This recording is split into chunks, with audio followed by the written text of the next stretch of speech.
নমস্কার, কেমন আছেন বন্ধুরা? আশা করি সবাই ভালো আছেন। আমি পুতুল পিঞ্জুর কিশলয় চ্যানেলে আপনাদের সকলকে স্বাগত। আজ আবার চলে এসেছি আরও একটা কবিতা নিয়ে। আর আজকের কবিতা, যে টেলিফোন আসার কথা সে টেলিফোন আসেনি। পূর্ণেন্দু পত্রীর লেখা। আশা করি ভালো লাগবে। লাইক দেবেন, সাবস্ক্রাইব করবেন আর কমেন্ট করতে ভুলবেন না কিন্তু। যে টেলিফোন আসার কথা সে টেলিফোন আসেনি।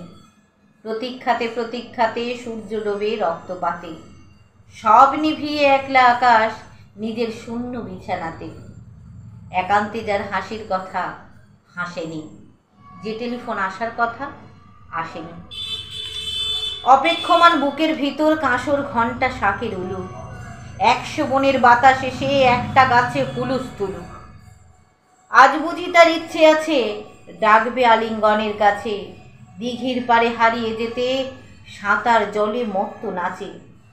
এখনো কি ডাকার সাজে সাজেনি, যে টেলিফোন বাজার কথা বাজেনি। তৃষ্ণা যেন জলের ফোঁটা, বাড়তে বাড়তে বৃষ্টি বাদল, তৃষ্ণা যেন বুকের ভিতর গন্ধে আঁকে সুখের আদল। খাঁ খাঁ মনের সবটা খালি, মরা নদীর ঝড়ার বালি, অথচ ঘর দুয়ার জুড়ে তৃষ্ণা বাজায় করতালি।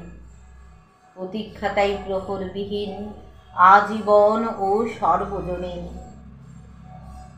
সরোবর তো সবার বুকেই, পদ্ম কেবল পদ্মনাসীন। স্বপ্নকে দেয় সর্বশরীর, সমক্ষে এসে ভাসে না। যে টেলিফোন আসার কথা সচরাচর আসে না। নমস্কার, ভালো থাকবেন সবাই।